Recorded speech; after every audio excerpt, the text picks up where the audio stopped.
Good afternoon to all of you. Welcome to Hindu newspaper analysis. So we'll discuss the important article today in the newspaper.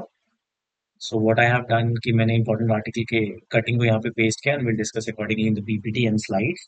Okay. तो सबसे पहले Narendra Modi third time prime minister बने हमारे, तो इन्होंने जो सबसे पहले शपथ ग्रहण के बाद जो काम किया है वो ये किया है 17th जो इंस्टॉलमेंट है, the 17th instalment of the PM Kisan Nidhi scheme, ये यहाँ पे रिलीज किया इन्होंने ऑफ 9.3 करोड़ फार्मर्स का.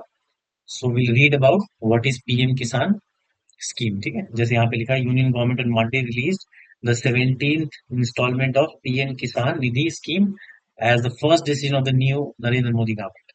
ठीक है, तो किसानों के वेलफेयर के हित में ये स्कीम लाई गई थी, तो विल डिस्कस. तो ये है हमारा पीएम किसान स्कीम.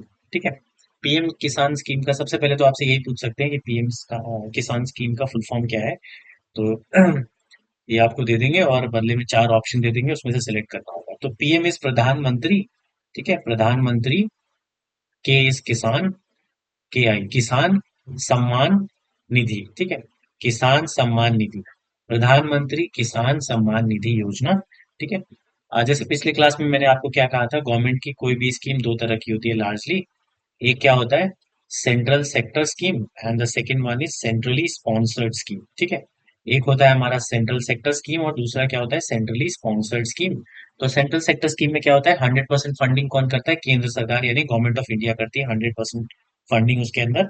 और सेंट्रली स्पॉन्सर्ड स्कीम में गवर्नमेंट और स्टेट दोनों का कंट्रीब्यूशन होता है और एग्जीक्यूशन स्टेट गवर्नमेंट करती है लार्जली. ठीक है, तो हमने जैसे डिस्कस किया था दो तरह की स्कीम है, उसी तरह से ये कौन सी स्कीम है, पीएम किसान स्कीम. प्रधानमंत्री किसान सम्मान निधि कौन सी स्कीम है, ये है सेंट्रल सेक्टर स्कीम. तो फर्स्ट इंपॉर्टेंट पॉइंट क्या हो गया, कौन सी स्कीम है ये, central sector scheme, 100% funding government of India करेगी. ऑब्जेक्टिव क्या है बेसिकली कि किसान को जो है फिनेंशियल जो नीड है फार्मर का, जैसे उनको कोई क्रॉप के लिए क्या चाहिए, सीड्स चाहिए, ऐसी छोटी छोटी चीजों के लिए उनको मदद मिल पाए. 2018 के अंदर ये स्कीम ऑपरेशनल हुई थी, लेकिन जो सबसे पहला जो स्कीम के अंदर जो पैसा दिया गया इंस्टॉलमेंट, वो 2019 में रिलीज किया गया. इस स्कीम के तहत बेसिकली क्या है, 6,000 रुपए मिलता है एक किसान को, 6,000 रुपए ईयरली, जो तीन इंस्टॉलमेंट में दिया जाता है. 2K इंस्टॉलमेंट है ना, दो दो हजार रुपए करके तीन इंस्टॉलमेंट में दिया जाता है. तो एक क्वेश्चन यहाँ से ये फ्रेम हो सकता है कि कितना इनकम सपोर्ट है एक फार्मर को या एक फैमिली को, फार्मर फैमिली को कितना इनकम सपोर्ट है. तो 6,000 रुपए का है पर ईयर, है ना. एनुअली 6,000 रुपए मिलता है जो थ्री इंस्टॉलमेंट में मिलता है ऑफ 2K ईच. ठीक है, ये हो गया. एक इंपॉर्टेंट पॉइंट इसमें क्या है कि ऑल लैंड होल्डिंग फार्मर्स को मिलता है. इनिशियली जब ये स्कीम स्टार्ट किया गया था, तो ऐसा रखा गया कि एक क्राइटेरिया होता है, हम कैसे डिफाइन करते हैं कि कोई स्मॉल फार्मर है, स्मॉल एंड मार्जिनल फार्मर है. तीन तरह की क्राइटेरिया डिफाइन करने के लिए, एक कहते हैं छोटा किसान, छोटा in terms of land holding, जिसके पास जमीन कम है वो small farmer. Subsequently small and marginal farmer, जिनके पास कंपैरेटिवली ज्यादा जमीन है, लैंड होल्डिंग है स्मॉल फार्मर से. और थर्ड होता है लार्ज फार्मर, तो जिसका land holding up to 2 hectares होता है. जिस भी फार्मर फैमिली का land holding up to 2 hectares है, उनको स्मॉल एंड मार्जिनल फार्मर की क्लासिफिकेशन में रखते हैं. तो इनिशियली जब ये स्कीम लेके आए थे, तो हम स्मॉल एंड मार्जिनल फार्मर को ही सिर्फ मिलता था, लेकिन अब ये हटा के all land holding farmer family को मिलता है. ठीक है, and the state and the UT administration will identify, जो भी स्टेट गवर्नमेंट है और यूटी के अंदर यूनियन टेरिटरी के अंदर, वो लोग आइडेंटिफाई करते हैं कि कौन कौन सी फार्मर फैमिली हैं जो इस स्कीम के तहत उनको सपोर्ट मिलना चाहिए. और ये एक डीबीटी स्कीम है, यानी directly bank transfer scheme. Directly किसान के खाते में पैसा चला जाता है, कैश वैश नहीं मिलता, डायरेक्ट बेनिफिट ट्रांसफर स्कीम है ये. ठीक है, एक इंपॉर्टेंट पॉइंट है इसमें, जो नोडल मिनिस्ट्री है जो इसमें मेंशन किया गया नहीं है, कौन सी नोडल मिनिस्ट्री है, कौन सी मिनिस्ट्री इसको करती है, ministry of agriculture and farmer welfare. ठीक है, जैसे अभी रिसेंटली क्या हुआ, कल ही कैबिनेट में डिसाइड हुआ कि किसको मिनिस्टर बनाया जाएगा. तो ministry of agriculture and farmer welfare के मिनिस्टर है हमारे ex CM of Madhya Pradesh, जो है हमारे शिवराज सिंह चौहान. ठीक है, शिवराज चौहान. शिवराज चौहान कौन है, अब हमारे एग्रीकल्चर मिनिस्टर है. ठीक है, तो कौन सी नोडल मिनिस्ट्री है, नोडल मिनिस्ट्री हमारी है ministry of agriculture and family, sorry, ministry of agriculture and farmer welfare. ठीक है, मिनिस्ट्री ऑफ एग्रीकल्चर आप समझ लो, मिनिस्ट्री ऑफ एग्रीकल्चर है हमारा नोडल मिनिस्ट्री इसको, जो इस स्कीम को देखता है, उसके फॉर्मुलेशन को किस तरह से एग्जीक्यूट होगा ये, तो मिनिस्ट्री है ministry of agriculture and farmer welfare. और करेंटली इसके कौन से मिनिस्टर हैं अभी? शिवराज चौहान को बनाया गया मिनिस्ट्री ऑफ एग्रीकल्चर। ठीक है, तो ये हो गया प्रधानमंत्री किसान सम्मान निधि। अब इसमें दो तीन और पॉइंट है, ये स्लाइड मैंने लगाया आपके लिए पीएम किसान निधि का। दो तीन और इम्पोर्टेंट चीजें जो मैं यहाँ पे डिस्कस करना चाहता हूँ आपके लिए। जैसे अब उड़ीसा में स्टेट गवर्नमेंट का चुनाव होने वाले हैं, उड़ीसा गवर्नमेंट में चुनाव होने वाले हैं। तो एक डायरेक्टली क्वेश्चन आपसे ये पूछा जा सकता है, एक स्कीम है कालिया करके, ठीक है? तो पूछेंगे Kalia scheme is related to, तो ये भी इनकम ऑग्यूमेंटेशन स्कीम है किसान के लिए। जैसे सेंट्रल गवर्नमेंट पीएम किसान निधि लेके आई है, उसी तरह से उड़ीसा गवर्नमेंट एक स्कीम चलाती है जिसको कहते हैं कालिया स्कीम। ठीक है, कालिया का फुल फॉर्म क्या है? फुल फॉर्म है कृषक कृषक असिस्टेंस असिस्टेंस फॉर कृषक के इज कृषक assistance for livelihood livelihood and income augmentation, यानी इनकम सपोर्ट। सपोर्ट का ये एक और वर्ड है इंग्लिश में जिसको ऑग्यूमेंटेशन बोलते हैं। तो ये स्कीम क्या है? दिस स्कीम इज कृषक assistance for livelihood and income augmentation. ठीक है, ये उड़ीसा गवर्नमेंट लेके आई है। इसमें 10,000 रुपए देते हैं साल साल के अंदर। उड़ीसा में ही जो फार्मर है उनसे रिलेटेड स्कीम है। तो इसमें कितना है? 10,000 रुपीज मिलता है ईयरली। 5,000 रुपए दो इंस्टॉलमेंट में मिलता है, 5,000 रुपए करके। इतना ज्यादा इन्फॉर्मेशन की जरूरत नहीं है, क्योंकि उड़ीसा में क्या होता है, उड़ीसा में भी चुनाव होने वाले हैं।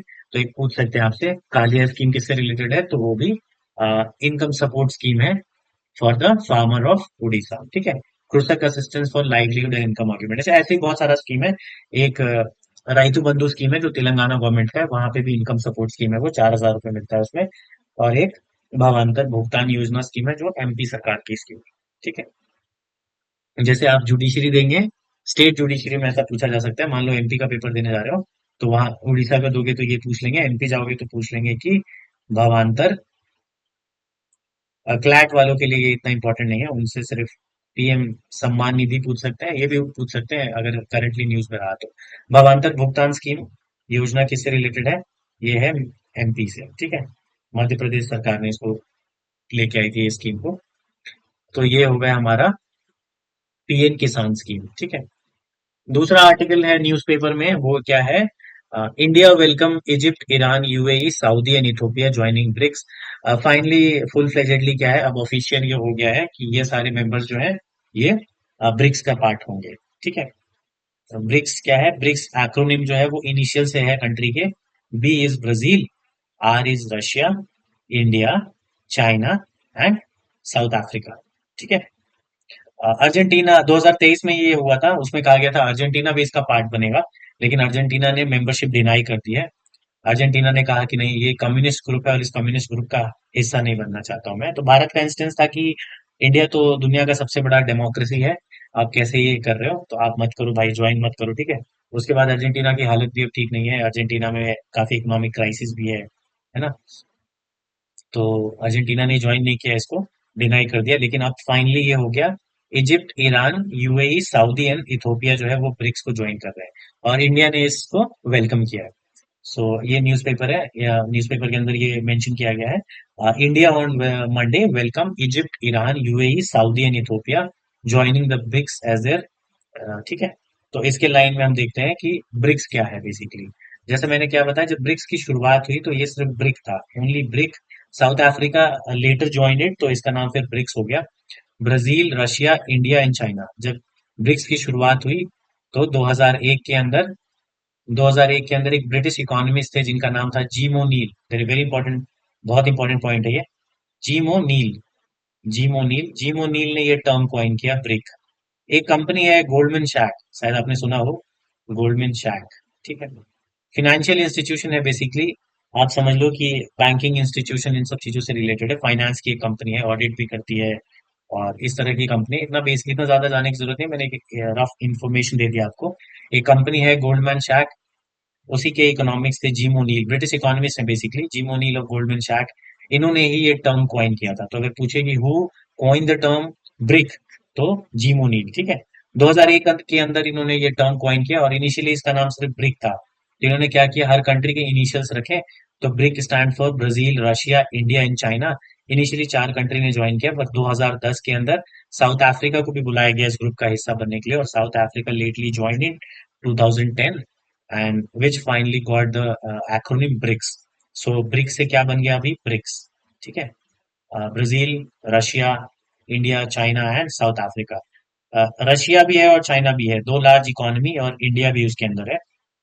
ब्रिक्स को क्या कहते हैं अब? लेकिन जोहान्सबर्ग डिक्लेरेशन 2023 में क्या हुआ, इस समिट के बाद कहा गया कि ये सारी कंट्री इसका फुल टाइम मेंबर बन जाएंगे, और अब finally they are the member of BRICS. Argentina नहीं है, जैसे मैंने कहा, अर्जेंटीना ने डिनाई कर दिया मेंबरशिप। अब है Egypt, Ethiopia, Iran, Saudi and UAE.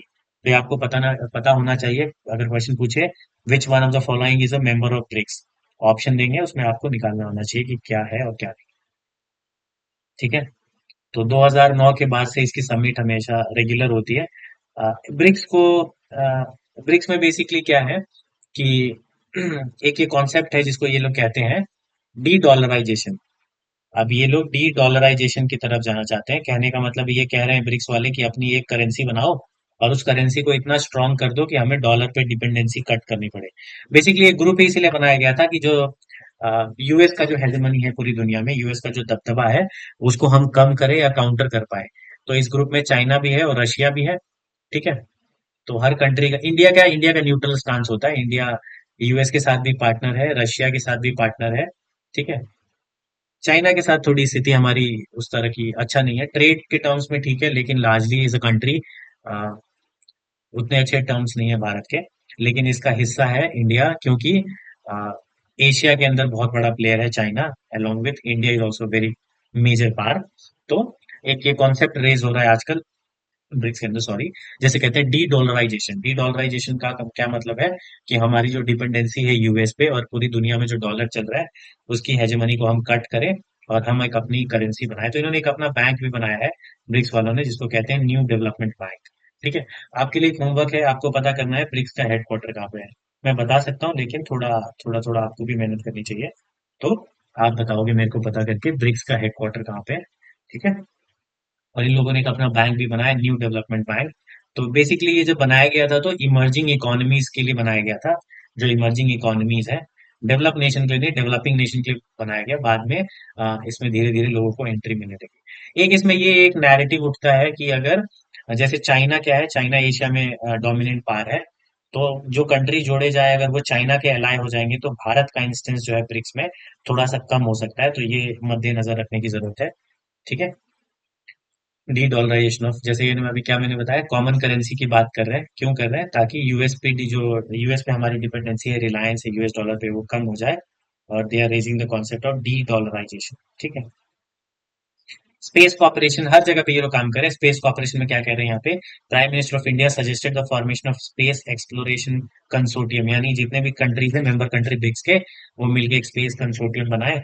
और वो क्या, the proposal gain significance as India recently become the first country to land on the south pole of the moon. देखो जैसे कल की क्लास में मैंने आपको क्या पढ़ाया था कि जो फार साइड ऑफ द मून है उस पर लैंड करने वाला कौन सा कंट्री बन गया? चाइना बन गया पहला। एक साउथ पोल है मून का, है ना, उसमें लैंड करने वाला पहला कंट्री इंडिया। इंडिया ने भी मतलब ये अचीवमेंट हासिल की है। ठीक है। तो despite South Africa joining a China led space programme during the summit, it does not hinder it participation in the BRICS consortium for space. तो एक प्रपोजल रखा गया है कि हम स्पेस कॉर्पोरेशन में भी क्या है, जितने ब्रिक कंट्री सब साथ में आए और कोई भी एक्सप्लोरेशन हो तो हम उसके मद्देनजर करें। ठीक है। तो ये एक टॉपिक हो गया हमारा। ठीक है। अब ये स्लाइड है आपके लिए, ब्रिक्स, बी, ब्राजील, ठीक है, Brazil, Russia, India, China and South Africa. ठीक है। तो अब और कंट्रीज के पार्ट हो गए हैं, तो वो जानने की जरूरत है हमारे को। अब हम आते हैं एक और न्यूज आर्टिकल पे, जो क्या कह रहा है, ISRO release images of sun captured by Aditya L1 mission. ठीक है। आदित्य L1 एक मिशन है इंडिया का। ठीक है। इसको कहते हैं कि सोलर पहला स्पेस सोलर मिशन है ये इंडिया का। ठीक है। तो कह रहा है टू, इसमें बहुत सारे पेलोड लगे हैं। पेलोड का मतलब कि मान लो कि उसमें कुछ छोटे छोटे कंपोनेंट लगे रहते हैं हर अलग अलग चीजों के लिए। जैसे कोई कोई मान लो कि कम्युनिकेशन का सैटेलाइट है, किसी का काम है कि R&D करना है, इमेजेस क्लिक करना है और भेजना है।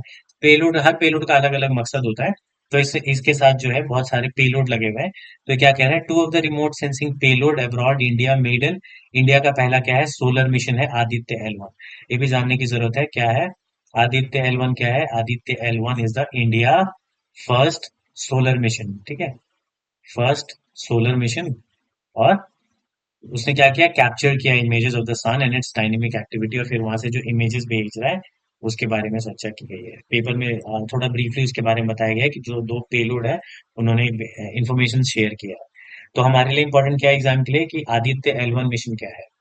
आदित्य L1 क्या है, is the first space based observatory class India solar mission to study the sun. Sun को पढ़ने के लिए, सन के बारे में पढ़ने के लिए क्या है, भारत का पहला space based observatory solar mission है। So India first space based observatory solar mission, ठीक है, सोलर मिशन, भारत का पहला space based observatory solar mission है आदित्य L1, ठीक है। इसको कह रहे हैं कि अप्रोक्सीमेटली 125 दिन लगेगा L1 पॉइंट पे पहुंचने के लिए। अभी मैं बताऊंगा L1 L2 क्या है। तो ये है, ये बाकी मैंने इसमें डाल दिया, जैसे मंगलयान है ना। थोड़ा सा ब्रीफली आप पढ़ेंगे स्लाइड में। मैंने आपको सिर्फ इंपॉर्टेंट पॉइंट बता दिया आदित्य L1 मिशन क्या है। अब ये देखो, जैसे अ, इसको L1 L2 L जो है इसको लैग्रेंज पॉइंट बोलते हैं। क्या कहते हैं, लैग्रेंज पॉइंट। अब ये क्या होता है, ये ऐसा पॉइंट है इक्विलिब्रियम का, सच ए पॉइंट ऑफ इक्विलिब्रियम, जहां पे ग्रेविटेशनल फोर्स, ये हमारा सन है और ये अर्थ है, जहां पे gravitational force of the sun and earth are equal, ठीक है। इक्विलिब्रियम का ऐसा हिस्सा, ऐसा पॉइंट जहां पे ग्रेविटेशनल फोर्स सन और अर्थ का दोनों का बराबर हो, उसको लैग्रेंज पॉइंट बोलते हैं। तो ये L1 है। सन और अर्थ के बीच में कौन सा पॉइंट है, L1। लैग्रेंज पॉइंट 1 इसको कहते हैं, which is between sun and earth के बीच में जो पॉइंट है वो क्या है, लैग्रेंज 1। फिर ये लैग्रेंज 2, L2, फिर L3, ठीक है, सन के opposite L3, L4 and L5, ये ऑब्लिक पॉइंट्स है। तो बेसिकली ये L1 मिशन की अभी हम बात कर रहे थे। लैग्रेंज पॉइंट क्या है, ये है such a point of equilibrium, equilibrium का ऐसा point, such a point of equilibrium, जहां पे क्या है, where the gravitational forces, such a point of equilibrium where the gravitational forces of the sun and the earth are equal, ठीक है, sun and earth are equal। उसको हम क्या कहते हैं, उसको हम कहते हैं LAGRAG, लैग्रेंज पॉइंट, ठीक है। L1 L2 L3 L4। तो इक्विलिब्रियम का ऐसा पॉइंट जहां पे ग्रेविटेशनल फोर्स सन और अर्थ का इक्वल है, उसको लैग्रेंज पॉइंट बोलते हैं। L1 मिशन हमको पता है क्या है, first space based astronomy what, solar mission, Bharat का पहला। आई होप इतना पॉइंट क्लियर है। तो हमने तीन इंपॉर्टेंट आर्टिकल भी डिस्कस कर लिए। कौन कौन सा, सबसे पहले हमने क्या पढ़ा, PM Kisan scheme, central sector scheme है, 100% गवर्नमेंट फंड करती है। नोडल मिनिस्ट्री है ministry of agriculture and farmer welfare. और हमारे जो रिसेंटली जो एग्रीकल्चर मिनिस्टर बने हैं वो है हमारे शिवराज चौहान जी। इसमें 6,000 रुपए का एनुअल इनकम सपोर्ट दिया जाता है, जो 3 इक्वल इंस्टॉलमेंट में होता है, 2K ईच। तो ये पढ़ा हमने इसके बारे में। उसी तरह से जैसे मैंने बताया, उड़ीसा के अंदर स्टेट चुनाव आने वाले हैं। तो उड़ीसा गवर्नमेंट की एक स्कीम है जिसको कालिया स्कीम बोलते हैं। कृषक है कालिया स्कीम का फुल फॉर्म क्या है, कृषक assistance for livelihood and income augmentation, ठीक है। सिमिलरली एमपी में एक स्कीम है जिसका नाम है भावांतर भुगतान योजना। और तेलंगाना में एक स्कीम है जिसका नाम क्या है, राइतु बंधु स्कीम। फिर ब्रिक्स के बारे में हमने चर्चा की कि ब्रिक्स टर्म किसने दिया, जिमो नील ने, गोल्डमैन सैक के थे ये 2001 के अंदर। फिर 2010 में लेटली अफ्रीका ज्वाइन करता है और ये फाइनली एक्रोनिम हो जाता है BRICS. Brazil, Russia, India, China and South Africa. News में क्यों आया, क्योंकि अभी ईरान, इजिप्ट, ठीक है, Egypt, Iran, UAE, Saudi and Ethiopia को ज्वाइन कराया गया इसके अंदर। और फिर उसके बाद इसमें किस किस चीज की बातें की जा रही है, डी डॉलराइजेशन के ऊपर, स्पेस कॉर्पोरेशन के ऊपर। फिर इसरो ने आदित्य L1 जो है उसने कुछ इमेजेस भेजे हैं उसके अपने पेलोड के साथ जो लगा हुआ था। तो हमने आदित्य L1 मिशन के बारे में पढ़ा कि ये first space based observatory class India solar mission है जो सन के बारे में पढ़ाई करेगा, to study the sun basically, ठीक है। लैग्रेंज पॉइंट क्या है, such a point of equilibrium जहां पे gravitational force sun and earth का इक्वल है, उसे हम लैग्रेंज पॉइंट बोलते हैं। अब एक ये आर्टिकल आया था, इसमें कह रहे हैं कि भारत को थर्ड एयरक्राफ्ट करियर की जरूरत क्या है, why India need a third aircraft carrier, ठीक है। सबसे पहली बात तो दो पहले से हमारे पास कौन कौन सा है। एक है विक्रांत हमारे पास, आईएनएस विक्रांत जिसको कहते हैं, और एक है विक्रमादित्य। ठीक है, विक्रमादित्य। दो एयरक्राफ्ट कैरियर है हमारे पास पहले से। ये वाला हमने रशिया से लिया है, और आईएनएस विक्रांत जो है ये इंडिजिनसली यानी भारत में ही बना है। ऐसा कहते हैं कि जिसमें 76% जो कंपोनेंट है वो इंडिजिनसली बिल्ट है। तो एक बड़ी कंपनी है भारत में जिसका नाम है कोचीन शिपयार्ड लिमिटेड। इसको कहा गया है कि ऑलमोस्ट ये डिसीजन फाइनल हो गया है कि थर्ड एयरक्राफ्ट करियर इसको बनाने के लिए दिया जा सकता है। भारत को तीन एयरक्राफ्ट करियर क्यों चाहिए? बहुत इंपॉर्टेंट क्यों है, देखो जैसे ये क्या है हमारा, एक है हमारी बंगाल की खाड़ी और एक अरेबियन सी है, ये बे ऑफ बंगाल है, और ये क्या है, अरेबियन सी है। ठीक है, इन दोनों के लिए चाहिए एक एक एयरक्राफ्ट। एक हमें रिजर्व में चाइना को काउंटर करने के लिए चाहिए, क्योंकि चाइना पे हम भरोसा नहीं कर सकते। चाइना के साथ हमारा 36 का आंकड़ा, या कह लो कि हमेशा कुछ ना कुछ नोकझोंक चलती रहती है। तो एक और ये कौन सा रीजन है, ये है इंडो, क्या है ये, इंडो पैसिफिक रीजन है। ठीक है, और इस इंडियन पेनिनसुला में इंडिया के दबदबा को बनाए रखने के लिए, काउंटर करने के लिए हमें एक एयरक्राफ्ट कैरियर यहाँ पे चाहिए अरेबियन सी में, और एक कहाँ पे चाहिए, बंगाल की खाड़ी में चाहिए। तो दो एयरक्राफ्ट कैरियर तो यहाँ के लिए लगेंगे। एक रिजर्व में हमारे को चाहिए चाइना के लिए। और वैसे भी एक तो सिक्योरिटी पॉइंट ऑफ व्यू से चाहिए। ठीक है, और वैसे भी जैसे अगर एज अ सिक्योर नेशन हो तभी आप ज्यादा फॉरेन इन्वेस्टमेंट भी ड्रॉ कर सकते हो, है ना। जब कंट्री ही सेफ नहीं रहेगा तो बाहर से आके कौन पैसा लगाएगा, नहीं लगाएगा ना। तो बाहर से जब बहुत सारा फॉरेन इन्फ्लक्स होगा तभी कंट्री डेवलप होगी, और बहुत सारी चीजें पैरेलली होंगी। तो अगर कंट्री सिक्योरिटी कंट्री का अच्छा है, डिटरेंस है, ठीक है, तो अगर डिफेंस डिटरेंस है कंट्री का, तो ये उसमें फॉरेन इनफ्लो भी बहुत ज्यादा होता है, फिर इकोनॉमी भी ग्रेजुअली बूम करती है, सब साइकिल एक तरह से। ठीक है, तो एक अरेबियन सी के लिए, एक बे ऑफ बंगाल के लिए, और सरप्लस भी चाहिए हमें आने वाले टाइम में, और भी अगर है तो उससे हमारी डिफेंस को काफी मजबूती मिलेगी। तो दो तीन ऐसे इंपॉर्टेंट कंपनी है भारत में, एक है मझगांव डॉकयार्ड शिपयार्ड लिमिटेड, एक कंपनी है, और एक कोचीन शिपयार्ड लिमिटेड। तो भारत में अब ये क्या है, इसमें मैन्युफैक्चरिंग जो है, मेक इन इंडिया के तहत बहुत सारे डिफेंस कंपोनेंट अब भारत खुद बना रही है, जो कि बहुत ही क्या है, बड़ी बात है भारत के लिए। तो मेक इन इंडिया के तहत हम बहुत सारे डिफेंस इक्विपमेंट जो पहले हम प्रोक्योर करते थे बाहर से, हम इंपोर्ट कराते थे, लेकिन अब हम क्या कर रहे हैं, अब हम खुद बना रहे हैं। तो ये काफी उपलब्धि की बात है भारत के लिए। एयरक्राफ्ट करियर क्या है, एक लार्ज शिप है जो military, which carries military aircraft. ठीक है, तो ये हो गया एयरक्राफ्ट कैरियर के बारे में। मैंने जैसे क्या बताया, दो है हमारे पास, एक विक्रांत और विक्रमादित्य। ठीक है, विक्रांत और विक्रमादित्य, ये हमने इंडिजिनसली बनाया। इससे किसने बनाया, कोचिन शिपयार्ड लिमिटेड ने। और जो विक्रमादित्य है वो हमने कहाँ से लिया, वो हमने रशिया से लिया। ठीक है, ये एयरक्राफ्ट करियर का इमेज है। ठीक है, कि कितना लागत आया, कितना खर्च हुआ। तो ये है बेसिकली कहानी। अब एक ये एक और ये स्कीम है। स्कीम क्या है, मतलब बेसिकली काउंसिल ऑफ मिनिस्टर के बारे में बताया गया है कि नरेंद्र मोदी ने क्या है, third third time Narendra Modi साहब जो है हमारे प्राइम मिनिस्टर बन गए। ठीक है, बधाई हो। और क्या है, कौन कौन से जो मंत्रालय हैं जो पहले मिनिस्टर थे उन्होंने रिटेन किए, जैसे अमित शाह जी हमारे रहेंगे, क्या थे पहले, होम मिनिस्टर थे, है ना। तो होम मिनिस्टर अमित शाह ही रहेंगे, Rajnath Singh defence minister, Nirmala Sitharaman will be finance minister, S Jaishankar क्या रहेंगे, पहले की तरह ये भी एक्सटर्नल अफेयर्स मिनिस्टर रहेंगे, एंड राजनाथ सिंह को डिफेंस मिनिस्ट्री ही मिली है जो पहले थे इनके पास। ठीक है, तो पहले वाले जिन्होंने रिटेन किया है वो इनके बारे में लिखा हुआ है, जैसे राजनाथ सिंह के पास डिफेंस पहले भी था। अमित शाह हमारे क्या है, होम अफेयर्स मिनिस्टर रहेंगे, यानी होम मिनिस्टर। ये कुछ इंपॉर्टेंट की मिनिस्ट्री जो है वो आपको याद होनी चाहिए, डायरेक्टली पूछा जा सकता है। नरेंद्र मोदी के पास कौन कौन सा पोर्टफोलियो रहेगा प्रधानमंत्री के साथ साथ, ministry of personnel public grievance and pension, एक डिपार्टमेंट ऑफ एटॉमिक एनर्जी, क्योंकि ये बहुत ही स्ट्रैटेजिक डिपार्टमेंट है, ये प्रधानमंत्री के पास ही हमेशा रहता है, डिपार्टमेंट ऑफ स्पेस। ठीक है, और कौन कौन से जिन्होंने पहले जो मंत्रालय थी वो रिटेन किया है, वो है हमारे Rajnath Singh defence minister, Amit Shah home minister रहेंगे, Nitin Gadkari will be the road transport and highway minister, JP Nadda को हेल्थ एंड फैमिली वेलफेयर मिला है, शिवराज चौहान ये, और जेपी नड्डा, है ना, शिवराज चौहान न्यू रिक्रूटमेंट, इनको क्या मिला है भाई, एग्रीकल्चर और फार्मर वेलफेयर मिनिस्टर जो मैंने आपको बताया, और रूरल डेवलपमेंट भी इनको मिला है। निर्मला सीतारमन के पास पहले भी फाइनेंस मिनिस्ट्री थी, अभी भी है, और कॉर्पोरेट अफेयर्स मंत्रालय इनके पास रहेगा। जयशंकर जी के पास पहले भी एक्सटर्नल अफेयर्स मंत्रालय था, अभी भी है। मनोहर लाल एक नए एंट्रेंट है यहाँ पे, जिनको हाउसिंग एंड अर्बन अफेयर मिला है। ठीक है, पीयूष गोयल साहब को कॉमर्स इंडस्ट्री, और एजुकेशन मिनिस्टर अभी भी धर्मेंद्र प्रधान के पास। कुछ कुछ नई एंट्री है, जैसे जीतनराम मांझी, बिहार से हैं ये।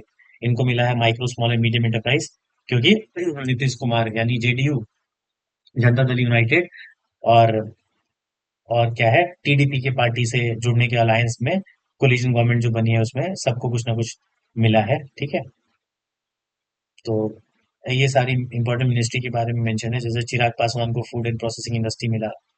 ठीक है, किरण रिजिजू को parliamentary affair and minority minister बने ये। हाँ, एक ये चेंज किया गया, ज्योतिराव सिंधिया अब कम्युनिकेशन मिनिस्टर बना दिए गए हैं। ठीक है, communication and development of north eastern region, Jyotirao Scindia, पहले इनके पास अलग मंत्रालय थी। तो अब हमारे काम का क्या है, एक पॉलिटी पॉइंट ऑफ व्यू से एक और इम्पोर्टेंट चीज है कि काउंसिल ऑफ मिनिस्टर्स। ठीक है, तो ये कुछ इंपॉर्टेंट आर्टिकल मैंने मेंशन किए हैं आपके यहाँ पे। आर्टिकल 74 क्या कहता है, council of minister to aid and advise the president of India.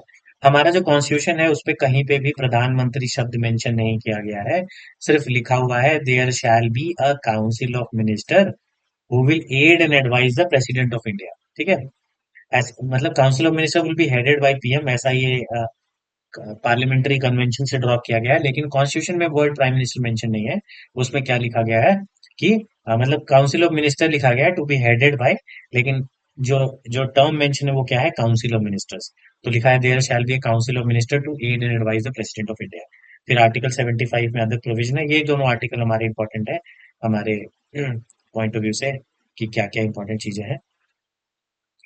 तो क्या लिखा गया है, देखो, council of minister to aid and advice president, यही मेंशन किया गया है कि काउंसिल ऑफ मिनिस्टर होगा जो क्या करेगा, एड एंड एडवाइस प्रेसिडेंट। मतलब कोई भी काम अगर मिनिस्ट्री करती है ना, council of minister to be headed by PM, council of minister को हेड क्योंकि हमारे प्रधानमंत्री कहते हैं, करते हैं।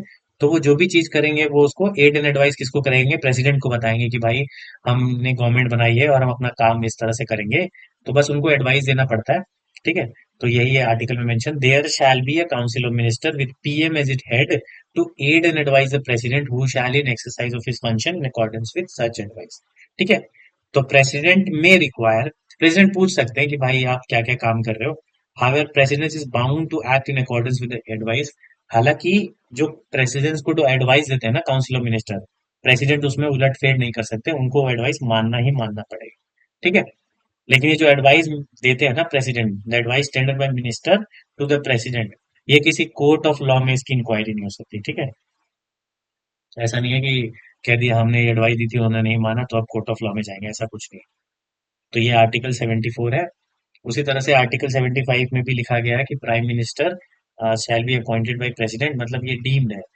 तो ये बहुत इंपॉर्टेंट पॉइंट है जो आपको याद रहना चाहिए। क्या, एक कॉन्स्टिट्यूशनल अमेंडमेंट एक्ट हुआ, 91st कॉन्स्टिट्यूशनल अमेंडमेंट एक्ट 2003 के अंदर। इससे ये कहा गया कि जो काउंसिल ऑफ मिनिस्टर है, जो आप बनाएंगे, जो आपकी जो आपकी मिनिस्ट्री होगी, उसमें मैक्सिमम नंबर ऑफ मिनिस्टर 15% से ज्यादा एक्सीड नहीं करना चाहिए। किसके, टोटल स्ट्रेंथ ऑफ लोकसभा, कितना स्ट्रेंथ है, 543। तो 543 का 15% कितना होगा, ठीक है, मैथ्स आता होगा आपको, थोड़ा निकाल के चेक करना है ना। तो 15% of the total strength of Lok Sabha से ज्यादा मिनिस्टर एक्सीड नहीं कर सकते। वेरी इंपॉर्टेंट पॉइंट है ना, आप इसको नोट डाउन कर लीजिए, है ना, दिमाग में भी बिठा लीजिए कि total number of minister including PM, PM को एक्सक्लूड करके नहीं, प्रधानमंत्री भी क्योंकि काउंसिल ऑफ मिनिस्टर का ही हिस्सा है। जैसे मैंने क्या आपको बताया कि संविधान में काउंसिल ऑफ मिनिस्टर के बारे में ही लिखा गया है। फिर हमने बहुत सारे पार्लियामेंट्री कन्वेंशन प्रिविलेज से ये निकाला कि council of minister to be headed by PM, लेकिन जो आर्टिकल में मेंशन है वो यही है, काउंसिल ऑफ मिनिस्टर। तो जो टोटल नंबर ऑफ मिनिस्टर होंगे including PM in the council of minister, that shall not be exceed 15% of the total strength of Lok Sabha. और ये कौन से अमेंडमेंट एक्ट से हुआ, तो which is through 91st amendment act 2003। ठीक है, तो ये है हमारा। And the union council of ministers collectively responsible किसको होंगे, लोकसभा को। ठीक है, और इनकी सैलरी और ये सब कहाँ से डिटरमाइंड होगा, वही वहीं से डिटरमाइंड होगा जहां से, क्या, कहाँ से डिटरमाइंड होगा, पार्लियामेंट से। तो ये इंपॉर्टेंट कुछ आर्टिकल हैं आज जो मैंने आपको डिस्कस किया। धीरे धीरे आपको याद करने की जरूरत है काफी, और जितना ज्यादा दिमाग में रहेगा उतनी चीजें आसान होती जाएगी हमारे पेपर के लिए। ठीक है, अब थोड़ा और देख लेते हैं कि न्यूज़पेपर में और कोई आर्टिकल नहीं है, इंपॉर्टेंट आर्टिकल जो रह गया उनसे। ठीक है, तो लेट्स सी कि क्या क्या आर्टिकल है न्यूज़पेपर के अंदर।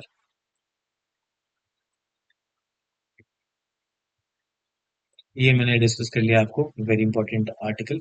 ठीक है। नीट की इरेगुलरिटीज पे, नीट पे भी हमने डिस्कस कर लिया था। और बाकी ये सारी न्यूज़ हमारे रेलिवेंट नहीं है हमारे लिए। हाँ, थोड़ा सा हम ये चेक कर लेते हैं। ये क्या है, इंडिया यूएस टाइज के ऊपर एक आर्टिकल आया है। ठीक है। इंडिया यूएस टाइज काफी इंपॉर्टेंट है। इंडिया यूएस टाइज तो कैसे, थोड़ा सा ब्रीफली मैं आपको बताता हूँ, बहुत ही इजीली समझ में आ जाएगा आपको। एक ये बनाते हैं अपन पिरामिड। पिरामिड है या ट्राइंगल है? तो एक ट्राइंगल ड्रॉ करते हैं। काफी सुंदर ट्राइंगल है। इसी से समझ गए होंगे आपकी मेरी ड्राइंग कितनी अच्छी है। थोड़ा सा इसको हटाते हैं अपन।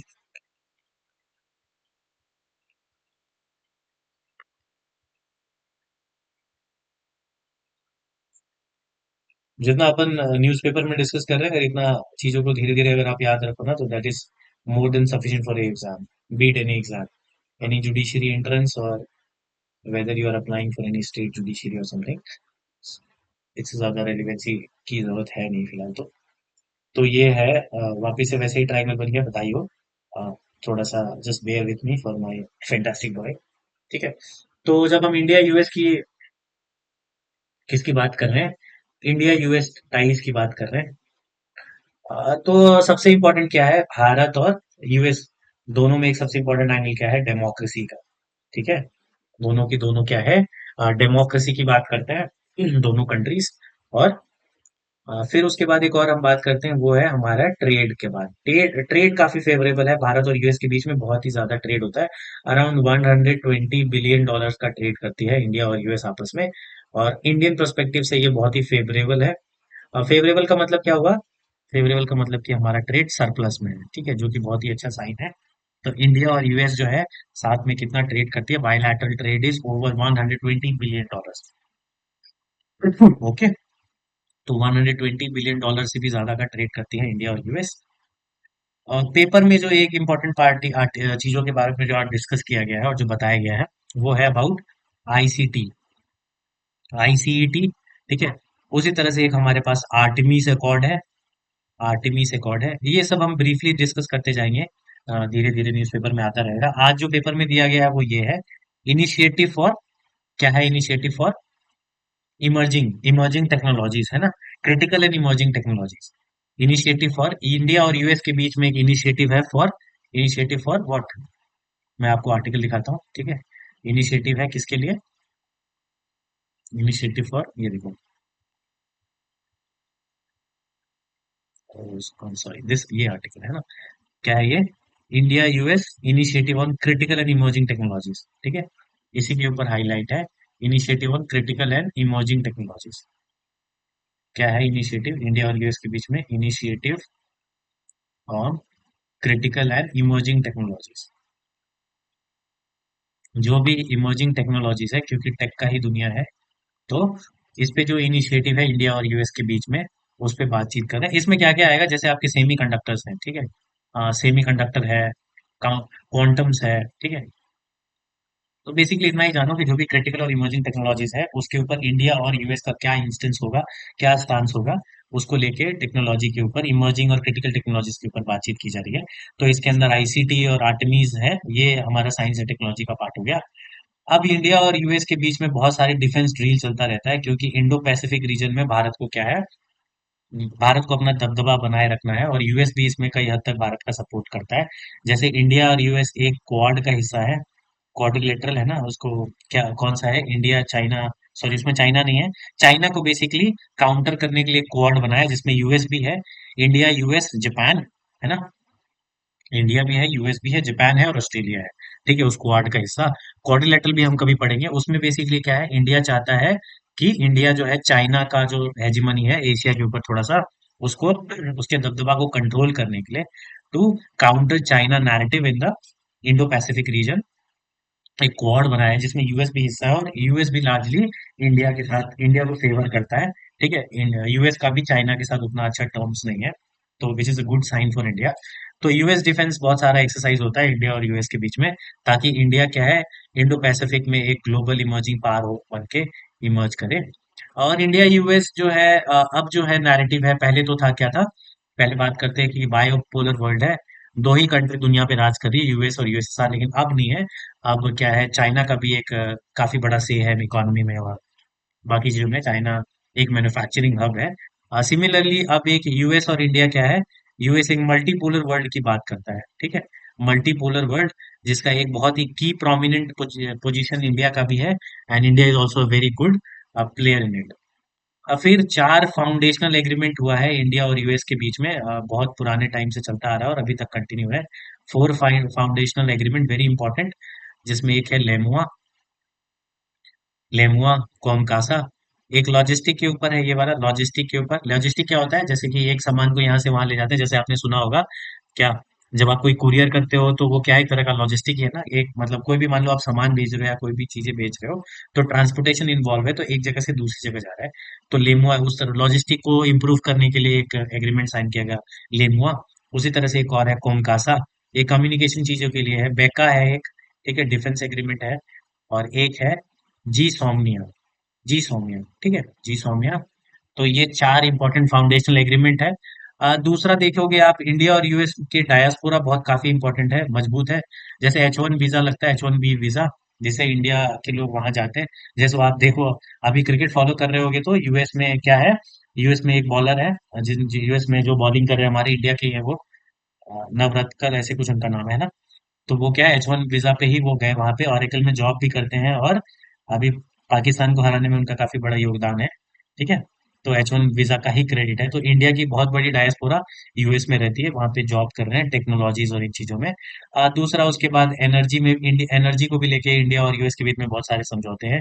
न्यूक्लियर पावर भी है एक, ठीक है, कहते हैं कि न्यूक्लियर, इंडिया के पास न्यूक्लियर वो नहीं होना चाहिए, लेकिन इंडिया को एनएसजी में और भी बहुत सारी ट्रीटीज में यूएस ने ही बहुत हेल्प किया, ठीक है। तो ये मैंने आपको लार्जली उस आर्टिकल से भी ज्यादा बता दिया कि इंडिया यूएस टाइज को बहुत सारे एंगल से हम कैसे देख सकते हैं। और सबसे पहला इंपॉर्टेंट क्या है कि दोनों क्या है, डेमोक्रेसी है, भारत तो दुनिया की सबसे बड़ी इवेंट डेमोक्रेसी है।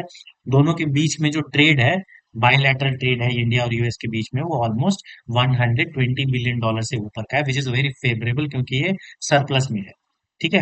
अब जो आज पेपर में क्या कहा गया ऑन इनिशिएटिव जो है इंडिया और यूएस के बीच में, India and US ties on initiative on critical and emerging technologies, या जो भी इमर्जिंग और क्रिटिकल टेक्नोलॉजीज है, सेमी कंडक्टर है, ठीक है, क्वांटम टेक्नोलॉजीज है, उसके ऊपर इंडिया यूएस काम करे। सिमिलरली एक आर्टेमिस अकॉर्ड भी है। यूएस इंडिया डिफेंस टाइज को बात कर रही है कि बहुत सारे ड्रिल होते हैं, ताकि इंडिया का नैरेटिव जो है इंडो पैसिफिक में वो एक दबदबा बने, इंडिया भी एक अपनी हेजेमोनाइज करे अपने पार को, और एक ग्लोबल इकोनॉमिक सुपर पावर और अपने जियो पॉलिटिकल कंडीशंस को इम्प्रूव करे। और इंडिया वैसे भी दुनिया में एक सॉफ्ट पावर है, मतलब हमारा कल्चर जो है उसका पूरा बोलबाला है दुनिया में, तो उसके लिए काफी रिकमेंडे, उसके लिए काफी सराहना भी मिलती है हमें। फिर एक यूएस क्या चाहता है, यूएस इंडिया चाहता है कि मल्टीपोलर वर्ल्ड बने, ठीक है। और फोर फाउंडेशनल एग्रीमेंट साइन किया गया इंडिया और यूएस के बीच में, एक LEMOA which is on logistic, COMCASA on communication, BECA है जो डिफेंस का है, and GSOMIA. And then India US का डायस्पोरा काफी मजबूत है। और रिमिटांसेस मतलब जो बाहर इंडियन लोग जो बाहर रहते हैं वहां से बहुत सारा पैसा भेजते हैं, बहुत पैसा, बहुत सारा कहाँ भेजते हैं, अपने घर में भेजते हैं, जिसके बदले क्या है, डॉलर भी मिलता है भारत को। तो वो भी है एक, एक वो भी हिस्सा है। और दूसरा, जब कोई भी, जैसे हमारे कंट्री के लोग अगर वहां रहते हैं तो नेचुरली क्या है, भारत के कल्चर को प्रमोट करते हैं और इंडिया का एक वाहवाही भी होता है। अ, फिर सिमिलरली एनर्जी न्यूक्लियर। तो ये इंपॉर्टेंट आर्टिकल जो है जो हमने डिस्कस किया आज। और भी है, क्लाइमेट के ऊपर डिस्कस करेंगे अपन और ज्यादा, ठीक है। देखो इन्फॉर्मेशन तो मैं आपको काफी दे रहा हूँ, retention is very important. So this is all from today's Hindu analysis. Thank you all for joining, keep learning, keep growing. Will discuss tomorrow, है ना, day after tomorrow will meet. Thank you everyone.